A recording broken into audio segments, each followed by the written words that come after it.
tarde. Rio de Janeiro. Novos depoimentos tentam ajudar a polícia a esclarecer a morte de Marielle Franco e Anderson Gomes. O governo publica o ato que anula a exigência de curso para a renovação da carteira de motorista.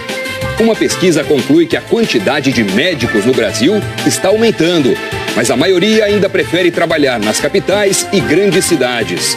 Um negócio de bilhões de reais. Cuidar de bichos de estimação gera emprego, renda e felicidade. Suspeitas na França. O ex-presidente Nicolas Sarkozy é detido para esclarecer o financiamento da campanha dele em 2007.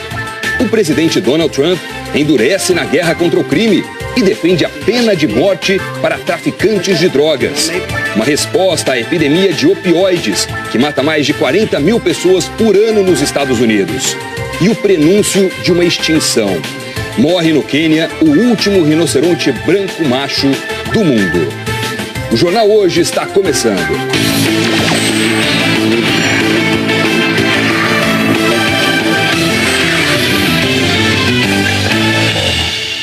O Conselho Nacional de Trânsito desistiu de alterar as regras para renovar a carteira de habilitação.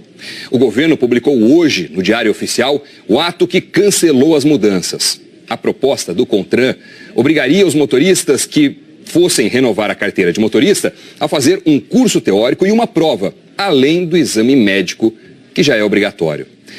A decisão veio depois de muitos protestos e críticas contra mais um ato de burocracia, que faria todos os motoristas gastarem ainda mais dinheiro. Um dos motivos alegados pelo CONTRAN era o de melhorar o desempenho dos motoristas habilitados. Mas no Brasil é preciso também melhorar a fiscalização de quem dirige sem habilitação. A reportagem é do Fábio Castro, de Goiânia. Um carro em alta velocidade acertou em cheio a traseira do outro veículo em Campinas, no interior de São Paulo. Na capital paulista, o carro desgovernado invadiu um pet shop. Em Brasília, um motociclista voou ao bater num carro que invadiu a pista antes da hora. Cenas impressionantes de 3 acidentes que têm um fato em comum. Foram provocados por motoristas que não tinham autorização para dirigir, segundo a polícia. Só no ano passado, quase 1 milhão de pessoas sem carteira de motorista foram flagradas nas cidades e estradas. Não tirei ainda. Não tirou? Não. E por que tu não tirou? A correria, o tempo, eu fui aprovado na habitação. Dirigir sem ser aprovado nos exames do Detran é uma infração gravíssima. A multa é de R$ 880. Quem é flagrado tem 2 opções: deixar que o caminhão guincho leve o veículo para um pátio da polícia ou pedir alguém habilitado para dirigir. Ele me ligou, né, que precisava vir buscar a moto, que precisava de alguém habilitado, aí eu vim buscar. Só não pode é quem tem carteira de motorista entregar o veículo para quem não tem. Isso é crime, com pena de até 1 ano de prisão. Também é considerado crime quando o condutor é pego provocando perigo e causando dano. Em Manaus, o motorista embriagado e sem carteira atropelou e matou 2 pessoas. O Ayrton Silva de Almeida, de 31 anos, foi preso. O principal da carteira de habilitação é ser um documento público legítimo. É ele que pode atestar se o indivíduo passou pelos testes necessários, se ele tem essa condição física, psicológica e a habilidade necessária para dirigir. Depois de ser flagrado na moto, sem carteira, Anderson agora vai providenciar o documento. Tudo é arriscado, né? Uma liçãozinha dessa aí foi boa. O motorista de Manaus, Wellington de Almeida, pagou fiança e está respondendo em liberdade por homicídio culposo. No Rio, a polícia está ouvindo novos depoimentos hoje sobre o assassinato da vereadora Marielle Franco e do motorista Anderson Gomes. A reportagem é da Mônica Sanches. A Delegacia de Homicídios chamou para depor assessores do gabinete da vereadora e pessoas próximas a Marielle Franco. O deputado estadual Marcelo Freixo, do PSOL, chegou pouco depois das 11 horas. A polícia também procura respostas nos telefones celulares usados na noite do crime. Como mostram estas imagens, o motorista que estava dentro de um carro suspeito, à espera da vereadora, usou o celular. A investigação vai cruzar informações fornecidas por operadoras de telefonia na região por onde passou o carro com Marielle. Parte do percurso mais provável tem 2 quilômetros, percorridos em cerca de 7 minutos. Nesse caminho, existem 26 antenas de 5 operadoras de telefonia. Cada antena capta o sinal em 360 graus. É possível direcionar a busca para conseguir chegar até os celulares usados no trajeto do carro onde estavam Marielle e o motorista Anderson. Os agentes não têm acesso ao conteúdo das mensagens, mas podem cruzar os dados das pessoas que fizeram ou receberam ligações durante o percurso, nas horas antes e depois do crime. Encontrar, por exemplo, ligações repetidas de curta duração e até números que não são usados normalmente naquela área. Quase uma semana após os assassinatos, nenhuma das perguntas importantes tem resposta. Quem apertou o gatilho? Quem deu a ordem para a execução? E por quê? A investigação está seguindo o seu curso normal, tem que ter um pouco de paciência, porque é uma investigação muito complexa. A dificuldade é muito grande, poucas câmeras, mas a coisa está andando, o movimento está sendo feito. O foco principal é a motivação. A partir da motivação você pode tentar identificar o autor, entender o que de fato aconteceu. O local onde Marielle e Anderson foram assassinados se transformou num ponto de homenagens. Ao longo do muro, as pessoas deixaram o seu recado, com mensagens e fotos. Na calçada, flores para que os dois não sejam esquecidos. E a gente lembra que quem tiver informações sobre a morte da Marielle Franco e do Anderson Gomes deve ligar para o Disque Denúncia. O telefone é do Rio, DDD 21, e o número 2253-1177. Também é possível mandar mensagem pelo WhatsApp, o DDD também é 21, e o número 98849-6099. O anonimato é garantido. O Disque Denúncia já recebeu 39 ligações que podem ajudar a esclarecer o crime. O PSOL entrou com uma ação no CNJ para que a desembargadora Marília de Castro Neves, do Rio de Janeiro, responda administrativamente por divulgar notícia falsa contra Marielle Franco. Numa rede social, Marília de Castro Neves Vieira escreveu: a tal Marielle não era apenas uma lutadora, ela estava engajada com bandidos. E afirmou também que Marielle teria sido eleita por uma facção criminosa. Na ação protocolada ontem à noite no Conselho Nacional de Justiça, o PSOL disse que a desembargadora cometeu crime e atentou contra a honra de uma pessoa já falecida. E ressaltou que nunca houve qualquer ação eleitoral, ou até mesmo criminal, que abalasse a lisura da eleição lícita e legítima de Marielle. No fim de semana, a desembargadora já tinha feito outro comentário na internet que provocou reações, ao zombar do fato de o Brasil ser o primeiro país a ter uma professora com síndrome de Down. Aí me perguntei, o que será que essa professora ensina a quem? Esperem um momento que eu fui ali me matar e já volto, tá? A desembargadora se referia a Débora Seabra, que trabalha como professora auxiliar numa escola em Natal. O Fantástico fez uma reportagem com ela em julho de 2013. Débora foi considerada um exemplo no desenvolvimento de ações educativas no país e recebeu o prêmio Darcy Ribeiro em Brasília. Numa carta escrita à mão, dirigida à desembargadora, a professora afirmou: eu ensino muitas coisas para as crianças. A principal é que elas sejam educadas, tenham respeito pelas outras, aceitem as diferenças de cada uma e ajudem a quem precisa mais. Nós tentamos falar com a desembargadora, mas ela não nos atendeu. Em nota, disse que reconheceu que repassou de forma precipitada notícias que circulavam nas redes sociais.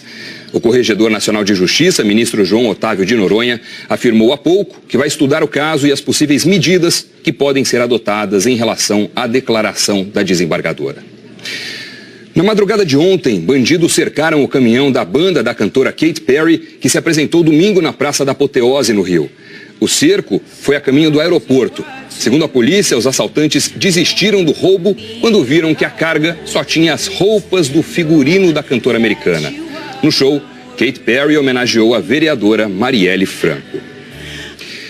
Em Magé, na região metropolitana do Rio, um suplente de vereador foi assassinado hoje de manhã.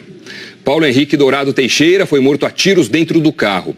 Ele se candidatou a vereador em 2016 pelo PTB e recebeu 536 votos. Era conhecido por trabalhos comunitários. Os motivos do crime ainda estão sendo investigados. O presidente Michel Temer está avaliando se viaja para o Rio de Janeiro nos próximos dias.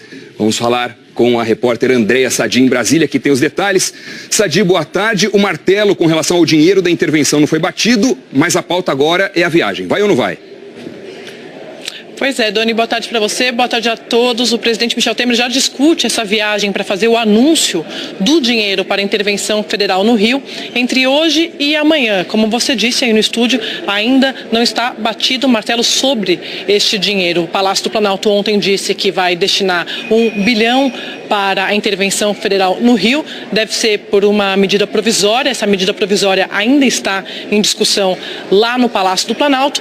O general Braga Neto, que é o interventor federal, diz que esse dinheiro ele é insuficiente, que precisa de 3 bilhões para recuperar as polícias, mas o governo trabalha com 1 bilhão. Fato é que o presidente Michel Temer, desde hoje de manhã, está discutindo sim ir ao Rio de Janeiro para fazer este anúncio do dinheiro para a intervenção.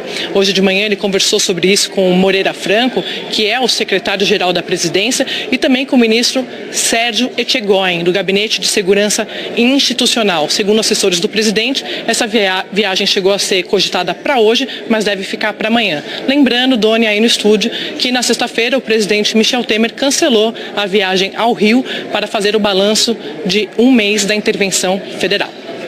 Andréa Sadi, ao vivo de Brasília. Obrigado, boa tarde para você. O Conselho Federal de Medicina e a Universidade de São Paulo traduziram em números o que a população sente na prática. Faltam médicos nas cidades pequenas. O número de profissionais formados aumentou, mas a distribuição deles continua desigual no Brasil. A reportagem é da Flávia Alvarenga. Na UPA da Ceilândia, 25 quilômetros de Brasília, hoje havia 3 médicos, mas a cunhada da Gorete ficou sem atendimento. Os médicos estão vendo os pacientes que estão internados para depois atender os que estão chegando agora. Só que eu não estou aqui agora, eu estou aqui desde ontem penambulando. Desde ontem. Já a filha da Débora foi atendida no hospital da Ceilândia, mas elas moram em outra cidade do DF. É horrível você chegar pro hospital da sua cidade, chegar lá e não ter médico. Você tem que ser deslocado para outro lugar e é longe. É 2 horas de ônibus de Brasilândia para cá. E olha que o Distrito Federal é a unidade da federação com a maior quantidade proporcional de médicos por habitante no Brasil. São 4 profissionais por 1.000 habitantes. Depois vem Rio de Janeiro e São Paulo. No Maranhão, a situação é oposta, menos de 1 médico por 1.000 habitantes. O nosso posto precisa de mais médico, porque tem muita criança, tem muito adulto, tem muita gente precisando de atendimento e não está tendo. A pesquisa mostra que a quantidade de médicos no país está aumentando. Atualmente são 452 mil profissionais, 7 vezes a mais do que há 50 anos, sendo que no mesmo período a população dobrou. O problema é que os médicos estão mal distribuídos. 55% dos médicos trabalham nas capitais. São 5 médicos por 1.000 habitantes, enquanto a média no interior é de apenas 1. A pesquisa do CFM excluiu os médicos estrangeiros que participam do programa Mais Médicos, que tem atendido muitas cidades do interior do país, onde outros médicos preferem não trabalhar. O Mais Médicos, criado em 2013, tem 17 mil profissionais. A maioria é médico estrangeiro. O Ministério da Saúde informou que aumentou o repasse de recursos para melhorar a infraestrutura das unidades de saúde pública em todo o país e que só para a atenção básica foram destinados mais de 17 bilhões de reais no ano passado. O Ministério afirmou também que o programa Mais Médicos leva profissionais às regiões distantes dos centros urbanos e que em mais de 1.000 municípios o programa é responsável por todas as equipes de atenção básica. O Brasil que você quer está aqui nas mensagens que você mandou pra gente. Hoje quem começa é a Gislaine de Candeias do Jamari, em Rondônia. Meu nome é Gislaine de Azevedo, estou falando de Rondônia, Distrito Triunfo, Candeias do Jamari. E um Brasil melhor que queremos para um futuro é um Brasil sem preconceito, sem racismo, uma educação melhor e uma saúde melhor para o seu povo. O meu nome é João Pereira de Souza, eu estou falando aqui diretamente da cidade de Avilópolis, estado do Piauí. Como o Brasil é um Brasil de ordem e progresso, eu quero um Brasil sem fome, muita saúde, paz e tranquilidade e os políticos deixem de ser corruptos. Aqui é o Edmilson de Lusiânia, Goiás, e o Brasil do futuro, o Brasil que eu quero, é um Brasil que se preocupe com segurança, esporte, lazer e com cultura. Que uma praça como essa não fique aqui abandonada.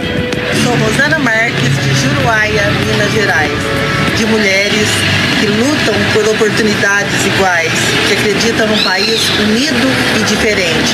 É esse o futuro que eu quero para o Brasil. Thiago Dietrich, Montenegro, Rio Grande do Sul, da Estação da Cultura. Quero um país com mais saúde, mais emprego e mais justo para todos.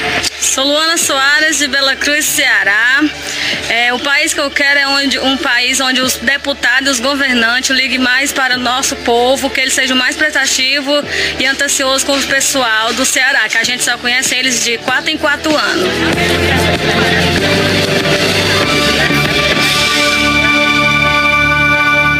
Olha, esse fenômeno bastante frequente que a Luana de Bela Cruz citou, político atuante para pedir voto e invisível depois que ganha, explica muito da saúde, do emprego, da educação, até da praça que a Gislaine, o Edmilson e o Thiago querem, citaram nos vídeos e ainda não enxergam no Brasil de hoje. Esse e outros depoimentos estão lá no Globoplay, no nosso site, também no g1.com.br/Brasil que eu quero. Falta o seu, grava e manda pra gente. A presidente do Supremo Tribunal Federal, ministra Carmen Lúcia, reafirmou sua posição favorável à permissão para a prisão de condenados em segunda instância. Numa entrevista exclusiva para o Heraldo Pereira, do Jornal das 10 da Globo News, a ministra disse que não vê motivos para o assunto voltar à pauta do plenário do Supremo. A decisão foi tomada em 2016 e com repercussão geral. A segunda instância é um dos instrumentos que também foi uma conquista do Supremo Tribunal e do Poder Judiciário para garantir a continuidade dos processos de todas essas operações de combate à corrupção, diga-se a Lava Jato entre elas, principalmente. E por isso não há nenhuma razão para que a matéria volte agora, abstratamente, para levar à mudança da jurisprudência ou à mudança desse entendimento. Por isso é que, tendo a pauta, não cedo a que isto venha a acontecer, porque não há razões para isso. O ministro Gilmar Mendes, do Supremo Tribunal Federal, negou ontem um habeas corpus coletivo que pretendia impedir a prisão após a condenação em segunda instância. A ação foi apresentada na última sexta-feira por advogados do Ceará que pretendiam beneficiar todas as pessoas que se encontram presas e também as que estão na iminência de serem detidas com base na condenação em segundo grau. O ministro considerou que o pedido era genérico e não poderia ser colocado em prática porque cada caso teria de ser analisado individualmente. E o empresário Gerson Almada, ex-vice-presidente da Engevix, se entregou agora há pouco na sede da Polícia Federal em Curitiba. Almada chegou usando um moletom e protegendo o rosto com um capuz. Ele teve a execução da pena determinada ontem pelo juiz Sérgio Moro. Gerson Almada foi condenado em segunda instância na Lava Jato a 34 anos de prisão e deve ser levado ao Complexo Médico Penal na região de Curitiba, onde já estão os outros presos da Lava Jato. A defesa de Gerson Almada disse que já recorreu da decisão ao Superior Tribunal de Justiça. O mercado pet no Brasil já é um dos mais rentáveis do mundo e não para de crescer. A repórter Patrícia Falkowski mostra que cuidar de bichos de estimação, além de ser muito agradável, dá dinheiro e gera mais de 1,5 milhão de empregos nas grandes cidades. O dono virou tutor, tosador é esteticista animal, adestrador é comportamentalista e passeador dog walker. Ah, e dizer vira-lata para alguns é uma ofensa. O certo é sem raça definida. Tem cachorro no furô, na piscina, na esteira. Quem não tem animal de estimação pode até achar que isso tudo é exagero, mas os números mostram que não é bem assim. Esse mercado movimentou 23 bilhões de reais em 2016, entre produtos veterinários, alimentação, acessórios e serviços. O faturamento do mercado pet no Brasil é o terceiro maior do mundo, perde só para os Estados Unidos e Reino Unido. Em 2013, o IBGE fez pela primeira vez uma estimativa de quantos domicílios brasileiros tinham animais de estimação.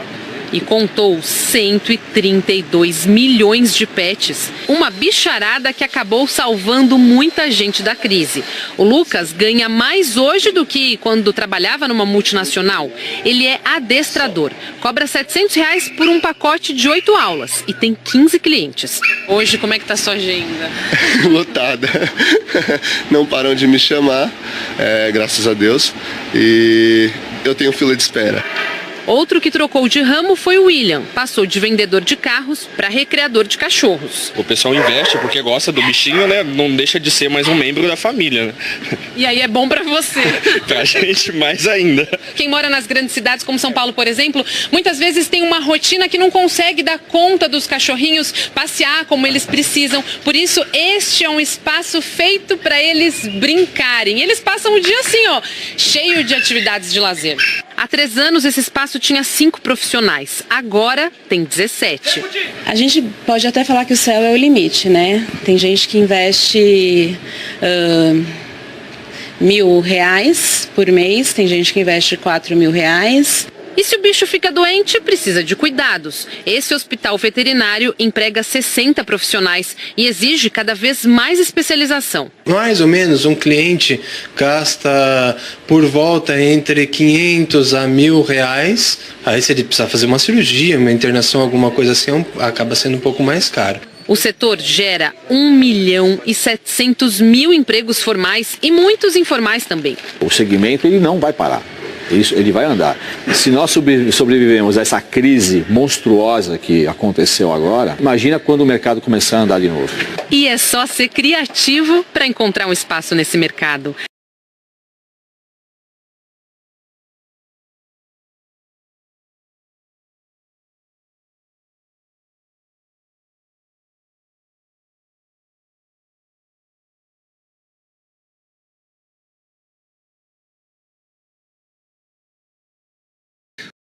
O príncipe herdeiro do Japão, Naruhito, visitou hoje o 8º Fórum Mundial de Água em Brasília.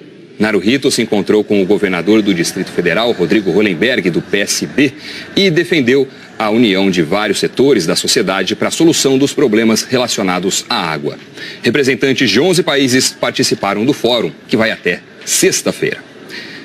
Agora é hora da previsão do tempo, porque o outono já começou, agora há pouco, às 1h15 da tarde, pelo horário de Brasília. Quem fala com a gente é a Jaqueline Brasil. Bem-vinda, boa tarde. Boa tarde, Doni. Obrigada. Boa tarde para vocês. Jaque, o que é que a gente pode esperar dessa estação? Pois é, né? O que esperar e também muita gente que reclamou do verão, né? Porque o verão ficou devendo muito mesmo, viu, gente? Em 2 quesitos, tá? Chuva e calor. Agora, como o Doni já disse, estamos no outono, que é uma estação de transição do verão para o inverno. Antes de te contar como vai ser o outono, eu vou te mostrar como foi esse verão, tá? Onde está a laranja, choveu menos do que a média, mesmo assim ajudou a encher os reservatórios de Brasília. Já no Rio Grande do Sul, teve seca. Em São Paulo, pouca chuva no sistema Cantareira, mas teve inundação no Rio Doce, em Minas Gerais. Choveu nos açudes, no Nordeste e no Norte. O destaque ficou para a cheia dos rios, Madeira e Xingu. Agora, no outono, a chuva ainda vai ficar abaixo da média no Rio Grande do Sul, em Santa Catarina, em boa parte aqui do Nordeste e também do Norte. Já onde está azul, Sudeste e Centro-Oeste, aí a chuva fica acima da média. Falamos de chuva, mas vamos falar também sobre a temperatura. No outono, a temperatura mínima começa a cair mais onde está azul, portanto, no sul e também no sudeste. O que vai provocar essa friaca é a entrada de massas de ar frio. Aliás, nessa estação, você também vai ouvir falar muito sobre outros sistemas. Por exemplo, o ar seco na região central, também as ondas de leste mandando chuva para o nordeste e a zona de convergência intertropical mantendo a chuva no norte. Hoje, a primeira tarde do outono, o tempo vai ficar assim. Em quase todo o país onde está verde, tem previsão para chuva. O tempo fica firme só no sul do Rio Grande do Sul, também aqui no Espírito Santo, partindo para a Bahia e leste também aqui do Nordeste, Doni. Ou seja, chuva em quase todo o Brasil significa que a gente começa o outono com chuva. Sim, com chuva. Aliás, nós temos um mapa aqui para falar que a chuva vai continuar amanhã, mas também temos as máximas para dizer que o calor continua amanhã também e hoje, viu, Doni? Dá uma olhada aqui. A gente tem aqui a máxima prevista de 32 em Porto Velho, também em Belém, 33 em Goiânia, 30 aqui em São Paulo e 36 no Rio de Janeiro. Agora, falando sobre a chuva realmente vai marcar presença agora no início do outono. Aliás, temos um alerta importantíssimo porque tem áreas de instabilidade, uma frente fria fria que chega hoje no sul e vai dar um alô aqui no sudeste. Então, tudo isso vai provocar alerta, perigo para a tempestade nesse tantinho aqui, essa faixa vermelha que é o litoral de São Paulo, partindo aqui para o restante do sudeste, centro-oeste e norte também tem risco de temporais e amanhã eu conto mais para vocês. Combinado, eu te espero. Valeu, Jaque. Valeu. Boa tarde. O presidente dos Estados Unidos, Donald Trump, defendeu a pena de morte para traficantes de drogas. A medida faz parte de um plano de combate à epidemia dos opioides, que mata por overdose mais de 42 mil pessoas por ano no país. A gente fala agora ao vivo de Nova York com a correspondente Sandra Coutinho. Sandra, você traz pra gente os detalhes desse plano, né? Boa tarde. Boa tarde para você também, Noni, para todo mundo. Olha, a principal proposta do presidente Donald Trump é exatamente isso, mudar a lei para que alguns traficantes possam ser condenados à morte. Mas além de endurecer a lei contra o tráfico, outra preocupação é com as drogas lícitas, que são um grande problema aqui nos Estados Unidos. As overdoses de opioides se tornaram uma das principais causas, se não a principal causa, entre os americanos com mais de 50 anos. O anúncio foi feito em Manchester, a principal cidade do estado de New Hampshire, que detém o terceiro maior número de mortes do país. O plano também prevê a distribuição gratuita de remédios capazes de reverter uma overdose e um corte drástico na prescrição de remédios à base de ópio, os chamados opioides. Esses remédios são receitados livremente pelos médicos e são responsáveis por 4 em cada 10 mortes de overdose nos Estados Unidos. Segundo o Centro de Controle de Doenças, 42 mil pessoas morreram de overdose em 2016.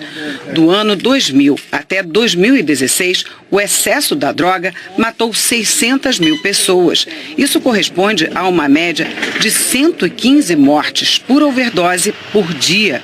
Os dados do ano passado ainda não foram divulgados, mas já se sabe que houve um aumento de 30% nos casos de overdose registrados nos serviços de emergência de hospitais de todo o país. Olha só, uma correção rápida. As overdoses são as principais causas de mortes em pessoas com menos de 50 anos aqui nos Estados Unidos. E esse projeto do presidente Donald Trump ainda precisa ser aprovado pelo Congresso, Doni. Certo. Sandra Coutinho, obrigado. Boa tarde para você. A polícia americana está investigando um suposto agressor em série no estado do Texas. Essa madrugada, um pacote explodiu numa empresa na cidade de Schertz. Ninguém se feriu, mas 4 ataques semelhantes desde 2 de março na capital Austin mataram 2 homens negros e feriram gravemente uma mulher hispânica.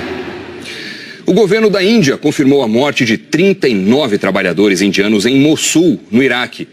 Eles estavam desaparecidos desde 2014, quando foram sequestrados pelo grupo terrorista Estado Islâmico. Os corpos estavam numa vala comum perto de Mossul. O reconhecimento das vítimas foi feito por testes de DNA. A polícia do Distrito Federal identificou os responsáveis pelo desaparecimento de um boi avaliado em R$60 mil na cidade satélite do Gama. O boi diamante foi roubado no começo desse mês. Ele ficou conhecido depois de aparecer na novela Em Família, gravada em 2004. A polícia não divulgou o nome dos ladrões, mas informou que são 2 homens de um sítio vizinho. Em depoimento, disseram que o dono do boi, seu Avelino, tinha uma dívida antiga com eles e que mataram o boi um dia depois do roubo para vender parte da carne e fazer um churrasco. Segundo a polícia, a dupla vai responder em liberdade pelo furto e pelo abate. Você vai ver a seguir: o ex-presidente da França, Nicolas Sarkozy, é detido por suspeita de financiamento irregular de campanha. E morre no Quênia o último rinoceronte branco macho do mundo. A gente volta já.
O ex-presidente da França, Nicolas Sarkozy, foi detido hoje para prestar depoimento sobre uma denúncia de que ele teria recebido financiamento ilegal para a campanha de 2007.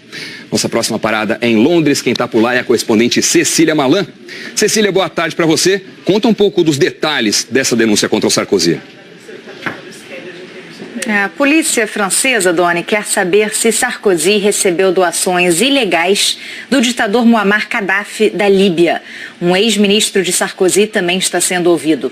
O interrogatório acontece em Nanterre, perto de Paris. Sarkozy pode ficar até 48 horas sob custódia da polícia e só depois vamos saber se ele será formalmente acusado. Em 2013, a justiça francesa abriu uma investigação para apurar as supostas irregularidades. 3 anos depois, um empresário franco-libanês revelou detalhes à imprensa. Ziad Taqiyedine contou que ele viajou de Trípoli até Paris com 5 milhões de euros em dinheiro vivo e entregou pessoalmente a quantia a Sarkozy, então ministro do Interior, e ao chefe de gabinete dele. Ainda de acordo com o empresário, as malas de dinheiro teriam vindo de Gaddafi, o controverso líder líbio que governou o país durante mais de 4 décadas e foi morto em 2011. Sarkozy chamou as acusações de grotescas e sempre negou qualquer crime. O político de direita governou a França entre 2007 e 2012. Segundo o jornal Le Monde, antigos funcionários do governo de Muammar Gaddafi teriam decidido ajudar nessa investigação, trazendo novos elementos, o que pode explicar por que Nicolas Sarkozy foi detido hoje. Doni. Cecília Malan, obrigado, boa tarde. O presidente americano Donald Trump telefonou hoje para o presidente russo Vladimir Putin para cumprimentá-lo pela reeleição no domingo. Os dois líderes conversaram sobre um possível encontro em breve para discutir a corrida armamentista entre os dois países, além da situação na Ucrânia, na Síria e na Coreia do Norte. O presidente chinês Xi Jinping tomou posse hoje para um segundo mandato. Xi Jinping é presidente desde 2013 e no sábado foi reeleito por unanimidade pela Assembleia Nacional. Ele pode ficar no poder indefinidamente, já que na semana passada os delegados aprovaram o fim do limite de 2 mandatos. Os 23 diplomatas expulsos pelo Reino Unido deixaram hoje a Embaixada de Londres. A expulsão foi determinada pela primeira-ministra Theresa May numa reação a um suposto ataque do governo russo contra um ex-espião. Diplomatas e parentes participaram de uma cerimônia de despedida antes de embarcarem em 3 ônibus. O ex-agente duplo russo Sergei Skripal e a filha dele, Yulia, foram envenenados no Reino Unido com uma substância química proibida e estão internados em estado grave. O governo britânico concluiu que o ataque foi patrocinado pelo governo russo. O presidente Vladimir Putin nega envolvimento. Em represália, Moscou também expulsou 23 diplomatas britânicos. Eles têm até sábado para deixar o país. O último rinoceronte branco macho do mundo morreu de velhice no Quênia. O último rinoceronte branco macho do mundo morreu de velhice no Quênia. Sudan tinha 45 anos e era um dos símbolos da vida selvagem africana. Agora, apenas 2 fêmeas, Najin e Fatu, filha e neta dele, estão vivas. Cientistas vão tentar evitar a extinção do rinoceronte branco fazendo fertilização in vitro. Os rinocerontes brancos viviam na região central da África e foram dizimados pela caça ilegal nas décadas de 70 e 80. A seguir, uma entrevista exclusiva com a banda Imagine Dragons, uma das principais atrações do Lollapalooza. Eles falam sobre a ligação com o Brasil. A gente volta já.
Uma correção. Agora há pouco a gente disse que representantes de 11 países participam do Fórum Mundial da Água em Brasília. Na verdade, delegações de 135 países participam do encontro. Uma das principais atrações de sábado do Festival Lollapalooza conversou com exclusividade com o Jornal Hoje. E os americanos do Imagine Dragons falaram da relação com a cultura brasileira.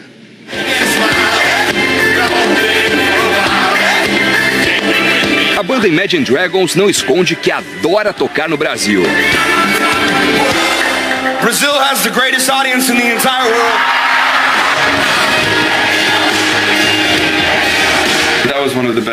Esse foi um dos melhores shows que a gente já fez. Se alguém me perguntasse qual foi meu show favorito, eu diria o Lollapalooza do Brasil.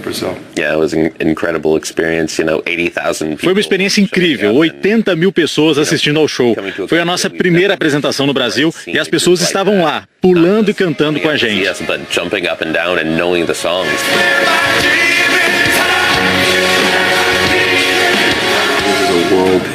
Em uma entrevista exclusiva para o Jornal Hoje, o vocalista Dan Reynolds e o baixista Ben McKean contaram que o nosso país faz parte até da música do Imagine Dragons. Conhecer a música e os ritmos brasileiros é fundamental para um baixista. Apesar de serem influenciados pela música brasileira, sambar não é o forte deles. Acho que eu sou incapaz de sambar. Não importa o quanto eu tente, eu sempre volto para a estaca zero. Claro que com tanta paixão pelo país, a promessa para este ano é de um show ainda mais emocionante. A gente vai dar tudo o que tem nesse show, com certeza. Eu acho que estou mais ansioso para esse show do que para qualquer outro deste ano.